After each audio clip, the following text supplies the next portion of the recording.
নমস্কার, আপনাকে স্বাগত জানাই আমাদের সুস্থ থাকুন বি হেলদি চ্যানেলে।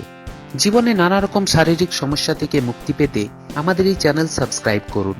যদি ভিডিওটি ভালো লাগে তাহলে অবশ্যই শেয়ার করুন। আমাদের দেশে প্রায় 60 থেকে 65% মানুষ বুকে কফ জমার সমস্যায় ভুগছেন। ঠিক সময় মতো এর চিকিৎসা করা খুবই প্রয়োজনীয়। তা না হলে শরীরে শ্বাসযন্ত্রে নানান সমস্যা দেখা দিতে পারে।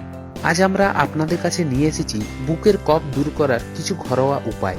এগুলি হলো হলুদ বুকের কফ তাড়াতাড়ি দূর করতে সাহায্য করে। হলুদে কার্কুমিন নামক একটি উপাদান থাকে যা বুকে কফ দূর করার ক্ষেত্রে খুবই গুরুত্বপূর্ণ। এক্ষেত্রে 1 গ্লাস হালকা গরম জলের সাথে 1 চামচ হলুদ মিশিয়ে কুলকুচি করতে হবে। নুন জলও বুকে কফ দূর করার জন্য একটি গুরুত্বপূর্ণ উপাদান। এক্ষেত্রে 1 গ্লাস হালকা গরম জলে 1 চামচ নুন মিশিয়ে রোজ 2 থেকে 3 বার কুলকুচি করতে হবে।